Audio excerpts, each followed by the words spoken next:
Mais de 1 ano e 6 meses depois que as forças russas entraram pela primeira vez no leste da Ucrânia, os custos para a Rússia continuam aumentando.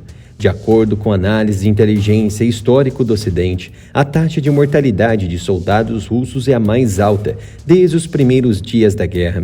Enquanto a Rússia se mantém firme na defensiva pelas frentes de Donetsk e Zaporizhia, com auxílio de sua gigantesca barragem de obstáculos terrestres e antiaéreos, a contraofensiva ucraniana evolui cerca de 4 quilômetros por mês nas 3 principais frentes, Bakhmut, Donetsk e Zaporizhia. Vale a pena retomar algumas manobras executivas e legislativas da Grande Rússia muito antes do conflito, o que denota uma preparação consciente para o que mais tarde presenciaríamos o desfecho de uma guerra. Em 2020, Putin aprovou uma série de emendas à Constituição russa com o objetivo de expandir seus poderes executivos e garantir sua permanência no poder, mesmo após o término de seu mandato. Mas uma emenda adicional proibiu explicitamente o governo russo de devolver qualquer território ao seu status anterior, uma vez que tenha sido declarado parte da Rússia. A mudança na Constituição foi presumivelmente feita para reafirmar publicamente a anexação da Crimeia pela Rússia em 2014, uma anexação que poucos países reconhecem e foi declarada inválida por meio de uma resolução da Assembleia Geral das Nações Unidas. Neste quadro, Putin busca reconstruir a Rússia territorialmente antes de 1958, ano em que a Rússia soviética entregou de presente, isso mesmo, entregou de presente e ainda com palmas a Crimeia para a então Ucrânia soviética, e isso está documentado. No entanto, as manobras anteriores de Putin, a sua aplicação à situação atual é especialmente complicada para a Rússia e pode levar a novas pressões domésticas significativas sobre Putin e seu controle do poder. Em setembro de 2022, Moscou declarou a anexação de 4 regiões na Ucrânia, Donetsk, Luhansk, Kherson e Zaporizhia. Assim como a resposta mundial à declaração de anexação da Crimeia, poucos países apoiaram e apoiam os esforços do Kremlin. Apenas 4 países reconheceram a anexação: Síria, Nicarágua, Coreia do Norte e Bielorrússia. E a Assembleia Geral das Nações Unidas rejeitou o anúncio de forma esmagadora. Mas a Rússia tem um problema adicional com relação à sua declaração de 2022. Não tem um controle total e efetivo de todo o território coberto pela declaração. Das 4 regiões, a Rússia só conseguiu tomar a capital Kherson, embora tenha sido posteriormente recuperada pelos militares ucranianos. A Rússia atualmente ocupa Luhansk e Donetsk, mas já tinha presença lá antes de iniciar sua invasão em 2022.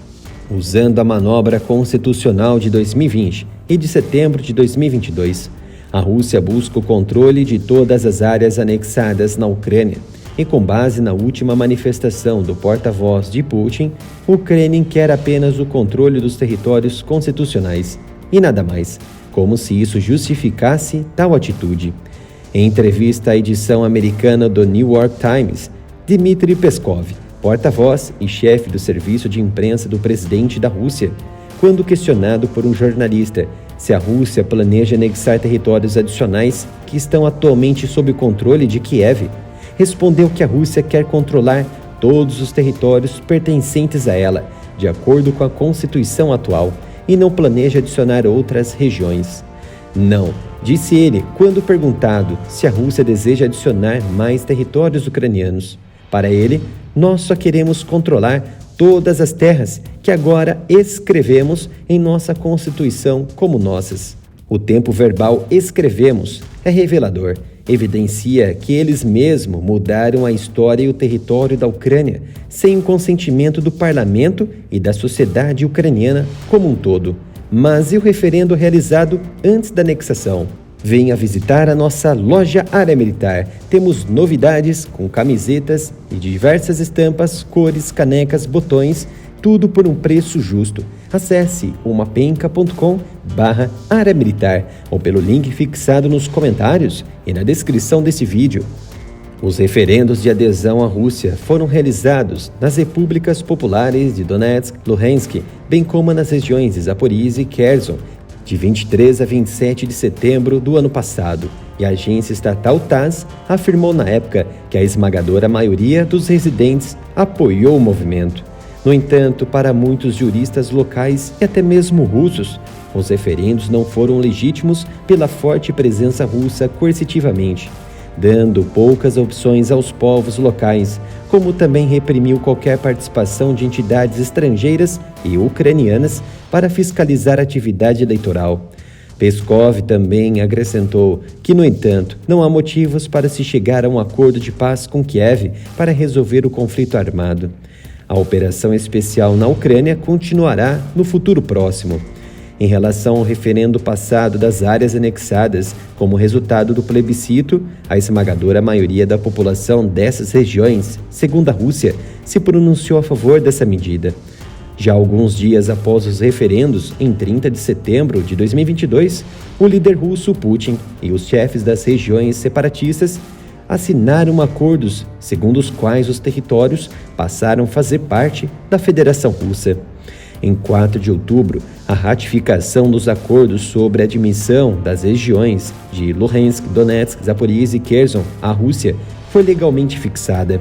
Atualmente, parte de 4 novas regiões russas permanecem sob ocupação das Forças Armadas ucranianas, incluindo os centros regionais das regiões de Zaporizhzhia e Kherson.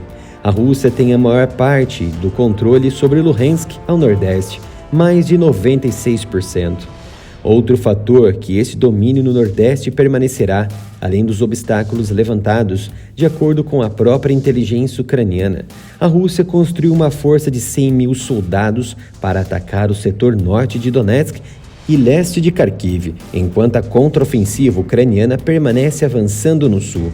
O próprio porta-voz do exército ucraniano, Coronel Serhiy Sherevat, disse que a Rússia também havia ordenado no final de julho que os batalhões e ex-presidiários Storm Z se preparassem para a batalha e passou a disparar mais de 500 projéteis de artilharia por dia contra as forças ucranianas estacionadas em Kupiansk. Ao todo, são mais de 15 mil projéteis de artilharia da Rússia disparados todos os meses. Continue expandindo o seu conhecimento, apoie o Área Militar se inscrevendo e ativando o sino de notificação. E você pode receber nossas análises e notícias em tempo real em nosso grupo lá no Telegram. Basta acessar o link que deixamos aqui nos comentários.